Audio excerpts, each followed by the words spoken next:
बाजार में lower level से अच्छी रिकवरी। निफ्टी 80 अंक सुधर के 24,750 के पार। सेंसेक्स भी नीचे से 300 अंक संभला। निफ्टी बैंक भी 56,000 के ऊपर आया।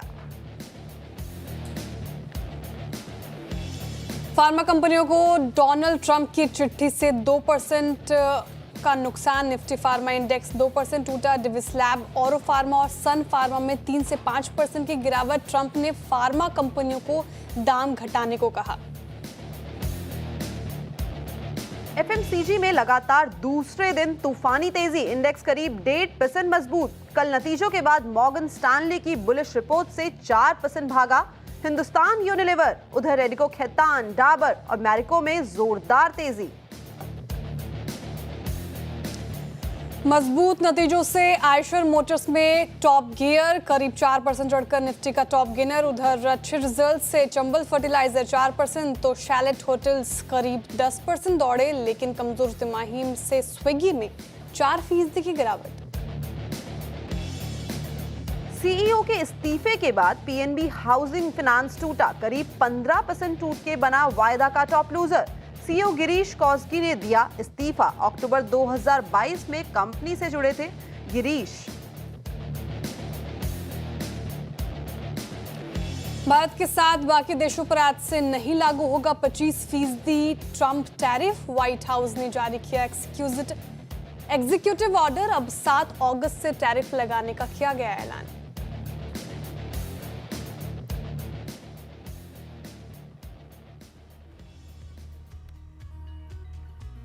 नमस्कार, सीएनबीसी आवाज मोतीलाल ओसवाल स्टूडियोज में आप सभी का स्वागत है। मैं हूं आपके साथ कंचन नौटिया। मेरे साथ है मेरी को एंकर श्रेया ठाकुर और आज के मार्केट एक्सपर्ट गाबा सर। मार्केट के मूड माहौल की इस टाइम पे बात करी जाए, गाबा सर नहीं है, अमित सर है यहाँ पे। गाबा सर मेरे को यहाँ आया। चलिए, अमित सर हमारे साथ जुड़ गए हैं, कोई बात नहीं, सॉरी फॉर दैट। इस टाइम पे मार्केट के मूड माहौल की बात करी जाए तो मार्केट उसी तरीके से ठंडा दिखाई दे रहा है। जो हमें पूरा का पूरा कंसोलिडेशन का फेज देखने को मिल रहा था, उसी ट्रेजेक्ट्री में ये होवर करता हुआ नजर आ रहा है। अगर सेक्टर स्पेसिफिक अप्रोच देखी जाए तो इस टाइम पे ऑटो में डेफिनेटली एक प्रेशर जो है बाउंड अप होता हुआ दिखाई दिया है। आईटी पैक में आज थोड़ा सा प्रेशर दिखाई दे रहा है। इनफैक्ट जो ट्रंप का टेरिफ का पूरा टेंशन चल रहा है, उसके चलते फार्मा एंड हेल्थ केयर में आज जो डेंट है वो और भी ज्यादा स्टीप डाउन होता हुआ नजर आया। But at the flip side अगर एफएमसीजी काउंटर्स में देखें तो अच्छी खासी तेजी देखने को मिल रही है और अपफ्रंटली हमने हेडलाइंस में इसको मेंशन भी किया है। बाजार के मूड माहौल को समझा जाए अमित जी से। अमित जी नमस्कार। जी नमस्कार कंचन जी, नमस्कार Shreya ji and to all the viewers. जी, कैसा लग रहा है हफ्ते का कारोबारी दिन मार्केट का मूड माहौल? क्या करना चाहिए? स्ट्रैटेजी कोई बनाई जाए या वीकेंड को अभी से एंजॉय कर लें? नहीं श्रेया जी, थोड़ा सा आज मार्केट का स्ट्रक्चर बेटर है। कंचन जी, मार्केट का स्ट्रक्चर बेटर है। निफ्टी लगभग 24,778 स्पॉट पे ट्रेड कर रहा है। नीचे के लेवल से हमने एक रिकवरी अच्छी देखी है। तो स्ट्रिक्टली अगर हम इंट्राडे की बात करें तो ये थोड़ा सा ब्रेकआउट जो इंट्राडे हम कहते हैं आया था लगभग 24,730 के लेवल के आसपास। तो अगर किसी ने ये कैच किया है तो अपना स्टॉप लॉस लगभग 24,720 के आसपास रखें। और मुझे लगता है कि इंट्राडे 24,830 तक ये लेवल्स जा सकते हैं। ये तो रही इंट्राडे की बात। लेकिन अगर हम स्ट्रिक्टली पोजिशनल ट्रेडर्स की बात करें, क्योंकि पोजिशनल से हमारा स्टॉक के भी व्यूज और ओवरऑल मार्केट का व्यू भी निकलता है, तो हमारा पोजिशनल रेजिस्टेंस लगभग 24,950 और 25,000 के आसपास आता है। जब तक वो लेवल हम क्रॉस नहीं करते, I think it's a stiff resistance. Bar bar market under में प्रेशर आ सकता है।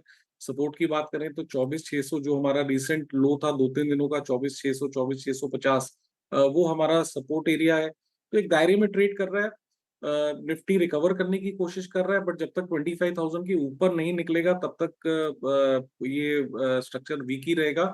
सिमिलरली अगर बैंक निफ्टी की हम बात करें तो बैंक निफ्टी में भी आज जो मैं चार्ट्स पे देख रहा हूँ लगभग 56,000 के आसपास इंट्राडे ब्रेकआउट आया है। तो 56,000 का ही स्टॉप रहेगा अगर किसी के पास है। लेकिन यहाँ पे भी पोजिशनली अगर हम बात करें तो कल के सत्र में हमने देखा निफ्टी बैंक ने 50 डेमा से एक रिजेक्शन लिया, अपने की मूविंग एवरेजेस के नीचे ट्रेड कर रहा है। तो जब तक 56,600 के ऊपर 56,600 लगभग 1.25% का यहाँ से लेवल है, उसके ऊपर क्लोज ना आए तो थोड़ी सी यहाँ पे दोनों इंडेक्सेस में दिक्कतें नियर टर्म में रहेंगी।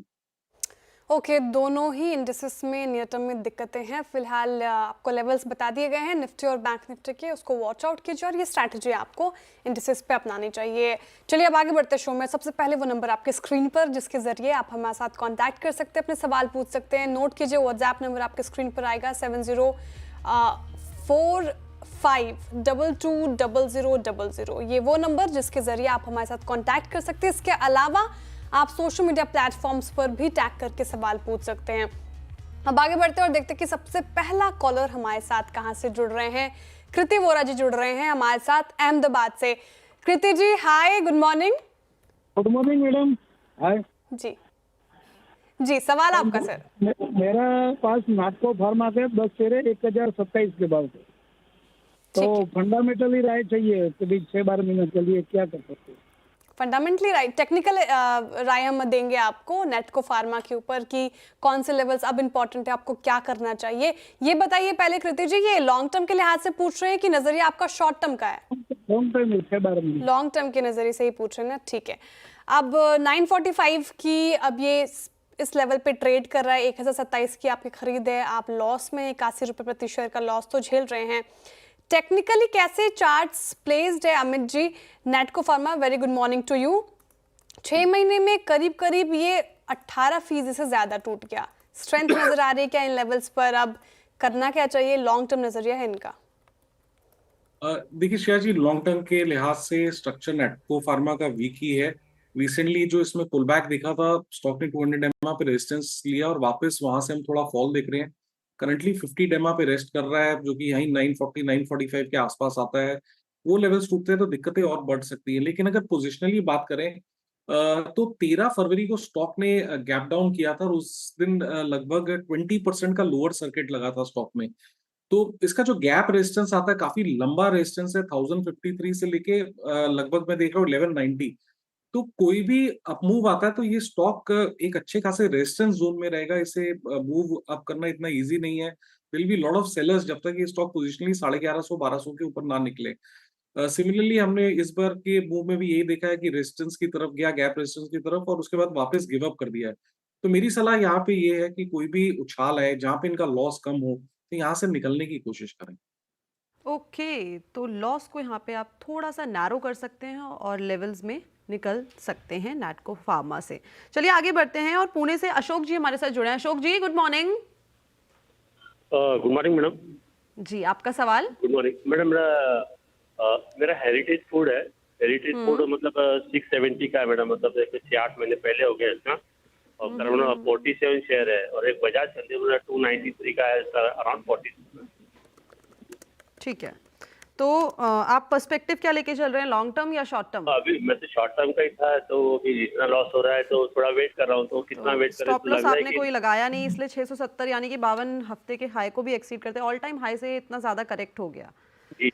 हेरिटेज फूड की हम बात कर रहे हैं, 670 की यहाँ पे बाइंग है, 47 शेयर्स हैं इनके पोर्टफोलियो में इस टाइम पे। अगर करंट मार्केट प्राइस देखा जाए that is trading at around 490। Amit sir क्या करा जाए? लॉस तो यहाँ पे काफी ज्यादा हमें गहराता हुआ नजर आया है, लेकिन अब भी कोई जगह बची है या लॉस हो गया?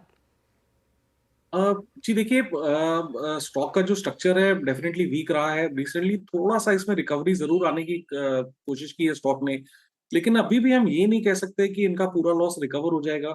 इन द मीनवाइल काफी घट चुका है और इन्होंने कोई लॉस बुक नहीं किया, थोड़ा सा मूविंग एवरेजेस अलाइंड है। तो मेरी सलाह ये है यहाँ पे एक स्ट्रिक्ट स्टॉप लॉस 478 का लगाएं और इसे होल्ड करें। 478 टूटता है तो निकल जाए।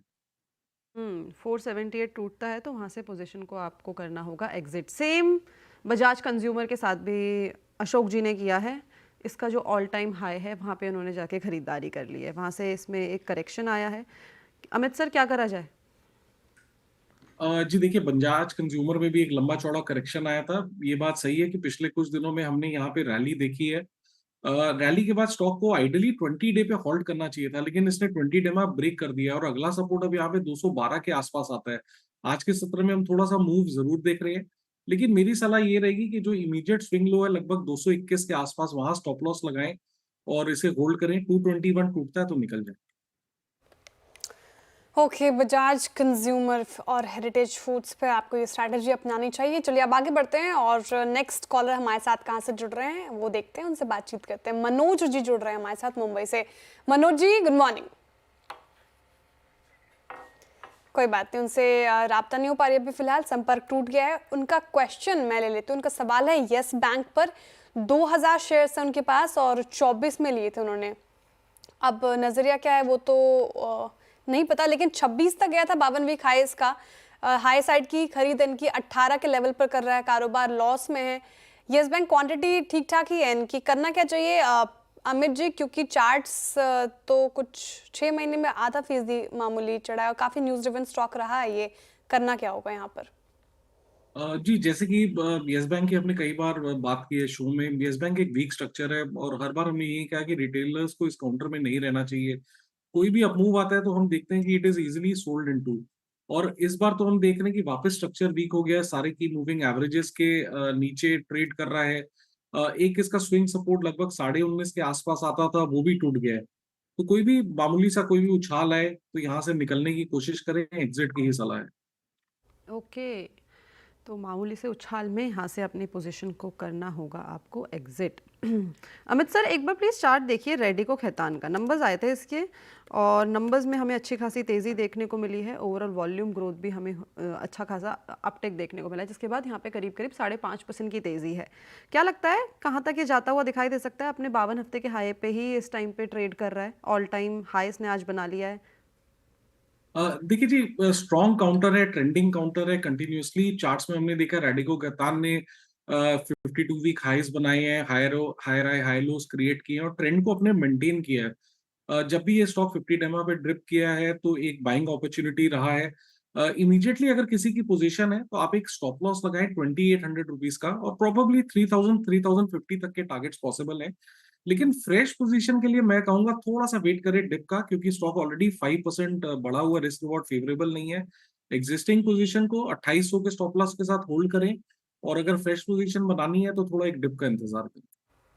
फ्रेश पोजीशन के लिए फिलहाल अभी ये स्तर ठीक नहीं है, थोड़ा डिप का इंतजार करना पड़ेगा। बाय ऑन डिप्स की रणनीति जब आपको फ्रेश बाइंग करनी हो। फिलहाल अगर आपके पास है तो 2800 का स्टॉप लॉस लगा के रेडिको खैतान आप होल्ड कर सकते हैं। डे हाई पर कर रहा है कारोबार, नंबर्स ठीक ठाक, उसके बाद से ये रिएक्शन। और मार्केट की बात करें तो मार्केट एट डेज हाई अभी फिलहाल कर रहा है कारोबार। फ्लैट निफ्टी, वही बैंक निफ्टी में भी करीब करीब आपको 0.15% की रैली है और 56-46 के लेवल पर। ठीक है, अब नेक्स्ट कॉलर कहाँ से जुड़ रहे हैं हमारे साथ? मनदीप कुमार जी जुड़ रहे हैं पंजाब से। Mandeep ji, hi, good morning. Good morning ma'am जी, सवाल आपका। मेरा सवाल है अडानी पावर को लेके। मेरे पास उसके 490 शेयर हैं, सॉरी 204 शेयर हैं 490 के प्राइस पे। तो मैं उसको लेके अभी श्योर नहीं कि होल्ड करूं या आगे क्या करना चाहिए मतलब उसको लेके। ठीक है, आगे क्या करना चाहिए? 752 तक गया था ये, 590 पर भी कर रहा है कारोबार। 100 रुपये का प्रॉफिट ले रहे हैं आप प्रति शेयर। अमित जी, अडानी पार स्पेस में हमें पिछले कुछ सत्रों में रैली देखने को मिली थी और 6 महीने में भी इसने ठीक ठाक तो रिटर्न्स देती हैं, 17.5% का। चार्ट पे स्ट्रेंथ नजर आ रही है कि अडानी पार का क्या करें? ये प्रॉफिट में है, प्रॉफिट थाम के रखें या फिर बुक करके एग्जिट करें? क्या स्ट्रैटेजी अपनाए अडानी पार में ये? जी देखिए जी, चार्ट्स में तो कोई दिक्कत नजर नहीं आ रही है। स्टॉक कंटिन्यूअसली जब एक पुल बैक देता है 50 डेमा पे, वहां पे हम बाइंग देखते हैं। इस बार भी हमने यही देखा, 50 डेमा से वापस एक रिवर्सल देख रहे हैं। Overall structure slowly and steadily ऊपर की तरफ इंच अप कर रहा है। लेकिन जैसे कि हमने देखा कि ये लगभग 100-125 रुपए के प्रॉफिट में, तो हमें उससे भी प्रोटेक्ट करना है। तो एक ट्रेलिंग स्टॉप लॉस लगा लें 577 का, अपना प्रॉफिट को बुक कर, सॉरी अपने प्रॉफिट को प्रोटेक्ट करने के लिए 577 का स्टॉप लॉस लगाए और इसे होल्ड करें। मुझे लगता है रीसेंट स्विंग हाइज जो है लगभग 600-615 वहां तक स्टॉक एक बार फिर जा सकता है। तो 577 का स्टॉप लॉस लगाएं और कंटिन्यूअसली स्टॉप लॉस को ट्रेल करते हैं। ओके, तो स्टॉप लॉस लगाना है 577 का और स्टॉप लॉस को करना है इस टाइम पे आपको ट्रेल। तो चलिए अब बात करते हैं एक स्टॉक की वेदांता। अगर हम Q1 के नंबर्स देखें तो रेवेन्यू में करीबन हमें 6% का एक उछाल देखने को मिला है, लेकिन एट द सेम टाइम अगर प्रॉफिटेबिलिटी की तरफ नजर डाली जाए तो यहाँ पे 12 से 13% की हमें Q1 में गिरावट देखने को मिली है। इनफैक्ट अगर मार्जिन ट्रेजेक्ट्री की बात करी जाए तो ये भी थोड़े से पेन में आते हुए दिखाई दिए हैं। तो इस बार नतीजों और साथ ही साथ जो ग्रोथ आउटलुक है उसके ऊपर बात करने के लिए हमारे साथ जुड़े हैं कंपनी के एग्जीक्यूटिव डायरेक्टर अरुण मिश्रा जी और साथ ही साथ CFO अजय गोयल जी। नमस्कार आप दोनों का स्वागत है CNBC आवाज में। नंबर्स की बात करी जाए तो ओवरऑल मैं नंबर्स समझना चाहूंगी कि हमें जहां पे रेवेन्यू में तो एक उछाल देखने को मिला है, but on the flip side जो मार्जिन्स हैं और साथ में जो प्रॉफिटेबिलिटी है कंपनी की वो थोड़ी सी इस टाइम पे पेन में आती हुई दिखाई दी है। Complete analysis sir.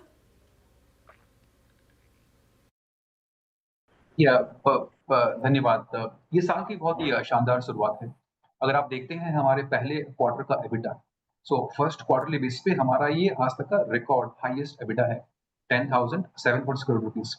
एंड ये एबिटा का जो मार्जिन है फ्रॉम 34% से 35% हो गया है। तो हमने हाईएस्ट डिलीवर किया है एबिटा। सेम टाइम पे हमारा एबिटा मार्जिन बढ़ा है। एबिटा मार्जिन बढ़ने के दो कारण हैं मूलभूत। एक हमारी कॉस्ट कम हुई है। सो हमारे जो बड़े बिजनेसेस हैं aluminium, zinc and oil and gas, हमने हर जगह कॉस्ट कम की है। सेकेंडली जो वेदांता का पोर्टफोलियो है हम वहाँ चेंज कर रहे हैं, बेसिक से हम वैल्यू एड बिजनेस पे जा रहे हैं। सो हमारा जो प्रीमियम रियलाइजेशन है वो बढ़ा है। So cost and better premium से हमारा मार्जिन बढ़ा है। So good quarter in terms of profitability. हमारा डेट भी कम हुआ है इस क्वार्टर में। एंड फाइनली हमारा डीमर्जर का प्रोसेस आगे बढ़ा है। Overall we think it's a very good beginning for the fiscal. Okay, शुरुआत अच्छी हुई है। अजय जी, अरुण जी, नमस्कार। श्रेया बात कर रही हूँ, तो आप दोनों को ही सुप्रभात। अजय जी, थोड़ा सेगमेंट वाइज ब्रेकडाउन बताएंगे, कहाँ पे अंडर परफॉर्मेंस दिखी है, कहाँ पर आउट परफॉर्मेंस दिखी है, oil and gas, power sector, थोड़े हाइलाइट्स इसके। वेदांता पोर्टफोलियो को देखने का 3-4 तरीके हैं। जो हमारे बड़े बिजनेसेस हैं एल्यूमिनियम, जहां से हमारा लगभग 40% का मुनाफा आता है। अगेन जिंक 35 से 40 की रेंज है। केन ऑयल एंड गैस में हमारा प्रॉफिट 10% है। जो बाकी पोर्टफोलियो है, भले वो पावर है, निकोमेट है, फेरोक्रोम है, वहाँ 10% आता है। एल्यूमिनियम और जिंक का प्रदर्शन बहुत ही शानदार रहा है। केन बिजनेस में हमारे वॉल्यूम में कुछ गिरावट आई है। ये ऑलमोस्ट 3% की डिक्लाइन है क्वार्टर ऑन क्वार्टर। वहाँ कंपनी ने बहुत सारे एफर्ट्स लिए हैं वॉल्यूम को रोकने के लिए। ओवरऑल मैंने बताया अक्रॉस द पोर्टफोलियो ये एक बहुत ही अच्छा क्वार्टर है। ओके, इस टाइम पे आपने अभी हाईलाइट किया है एल्यूमिनियम सेगमेंट के बारे में, जहाँ पे एक मेजर कंट्रीब्यूशन अप्रॉक्सीमेटली 40% का देखने को मिलता है। इसी के ऊपर मैं बात करना चाहूँगी। इस टाइम पे हम LME प्राइस की बात करें तो काफ़ी ज़्यादा वॉलेटिलिटी हमें मार्केट के अंदर देखने को मिली है। इनफैक्ट जो कोल का इनपुट कॉस्ट है वहाँ पे भी हमें एक वॉलेटाइल मूवमेंट देखने को मिला है। आप इस वॉलेटिलिटी में किस तरीके से कोप अप कर रहे हैं? अगर आप मार्जिन को देखेंगे इस क्वार्टर में, तो हमारा जो मार्जिन एल्यूमिनियम में है वो 31% का है, 31%। और हमने मार्जिन में वृद्धि की है क्वार्टर ऑन क्वार्टर। इसके दो रीजन है। यस, प्राइसिंग रही है अनफेवरेबल, तो प्राइसिंग गिरी है। लेकिन हमारा जो फोकस है वो हेविली कॉस्ट पे है। सो वेदांता की जो रिफाइनरी है लांचीगढ़ में वो कमीशन हो गई है। सो हमारा वहाँ जो एल्यूमिना कॉस्ट है वो कम हो गया है। सेम टाइम पे दो अदर फैक्टर हैं, power cost and reminder cost, वो कम हुई है। तो हमारी जो हॉट मेटल कॉस्ट है एल्यूमिनियम में वो पिछले 4 सालों में सबसे कम रही है। सो प्राइसिंग का जो इम्पैक्ट है वो हमने कॉस्ट से मिटिगेट कर दिया है। एंड वन कैन अज्यूम कि जो मार्जिन है एल्यूमिनियम में वो इस तरह पे रहेगा आगे भी। ओके, अजय जी, एक और सवाल मैं पूछना चाह रही थी। कैपिटल एक्सपेंडिचर को लेकर आपके फर्दर प्लान क्या है अपकमिंग क्वार्टर्स के लिए? इस मोर्चे पर क्या स्ट्रैटेजी की है आपने? हमारे पूरे साल का जो गाइडेंस है केपिक्स का वो लगभग 12,000 करोड़ रुपए के आसपास है। हमने दिया साल के बिगिनिंग में, दैट नंबर स्टेज। इसका जो यूटिलाइजेशन है वो हमारे पूरे पोर्टफोलियो में डिस्ट्रीब्यूट किया हुआ है। सो इसमें से ऑलमोस्ट आधा capex will be in aluminium business, 20% capex रहेगा केन में और 20% जिंक में। जो रिमाइंडर अमाउंट है वो बैलेंस पोर्टफोलियो में। सो पूरे केपिक्स का डिस्ट्रीब्यूशन है वो क्वाइट वाइड है। मैं एक बात बताना चाहूंगा, हमने इस क्वार्टर में जो डिलीवर की है एबिटा वो रिकॉर्ड का एबिटा है। At the same time Vedanta also is investing money for the future capex. So we are delivering for today, at the same time building future through capexes.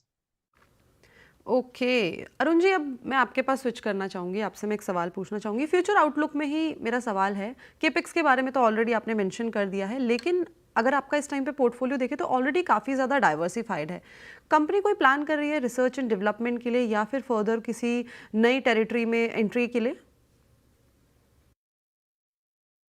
सो वेदांता में हम लोग ऑलवेज अपना business को expand करने का opportunity देखते रहते हैं।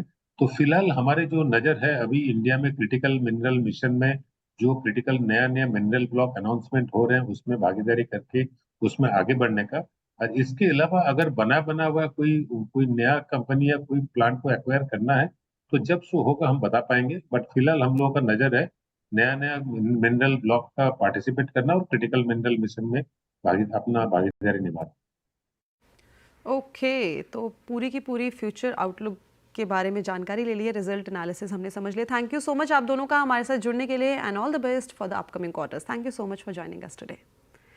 तो चलिए इसी के साथ वक्त हो गया है एक छोटे से ब्रेक का, लेकिन आप कहीं मत जाइएगा। वीकेंड है, काफ़ी सारे सवाल आपके जहन में होंगे। हमारे सोशल मीडिया प्लेटफॉर्म पे आप हमें टैग करके अपने सवाल पूछ सकते हैं। इनफैक्ट आपकी स्क्रीन पे देखिए अभी एक नंबर रिफ्लेक्ट होने वाला है व्हाट्सएप का, इसके थ्रू भी आप हमारे तक कनेक्ट हो सकते हैं, अपने पोर्टफोलियो रिलेटेड जो क्वेरीज हैं उनको पूछ सकते हैं। Will be back after a short break.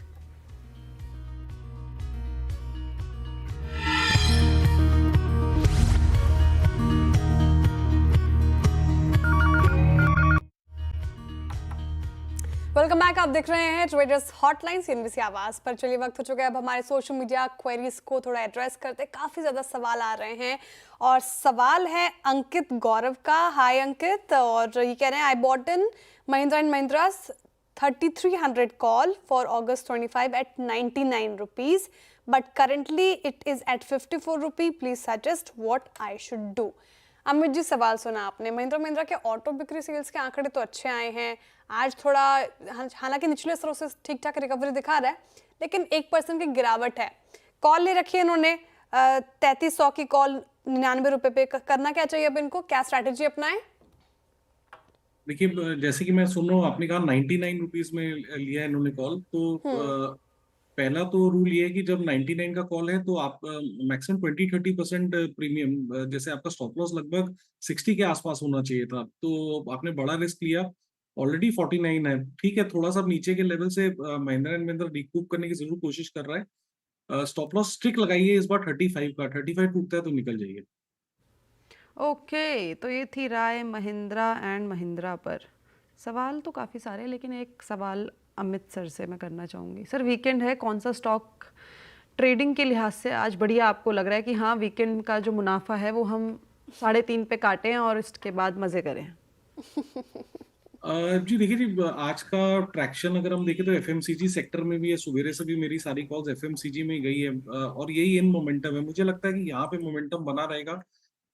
मुझे यहाँ पे मैरिको का स्ट्रक्चर अच्छा लग रहा है, टाटा कंज्यूमर अच्छा है, तो जो भी रिवर्स कर रहा है सपोर्ट से हम उसे ले सकते हैं for intraday and for positional also. तो मुझे लगता है कि अगले 4-5 दिनों के लिए एफएमसीजी आउट परफॉर्म करेगा, तो यहाँ हमारा थोड़ा सा फोकस रहना चाहिए। ओके, एफएमसीजी आउट परफॉर्म कर रहा है और आगे भी कुछ दिनों तक आउट परफॉर्म करता हुआ नजर आएगा। सभी काउंटर्स में ट्रैक्शन फिलहाल ये कुछ टाटा कंज्यूमर, मैरिको जैसे काउंटर्स आप अपने रडार पे रख सकते हैं। शुक्रिया अमित जी आज हमारे साथ जुड़ने के लिए, तमाम सवालों के जवाब देने के लिए। दर्शकों का बहुत बहुत आभार and happy weekend. Saturday Sunday enjoy कीजिए। Thank you so much Amit Same ji to both of you. And happy Thank you. Weekend. Thank you. चलिए फिलहाल इस शो से इतना ही। एक छोटे से ब्रेक के बाद मैं फिर हाजिर होंगे खिलाड़ी नंबर 1 लेकर। आप देखते रहिए सीएनबीसी आवाज।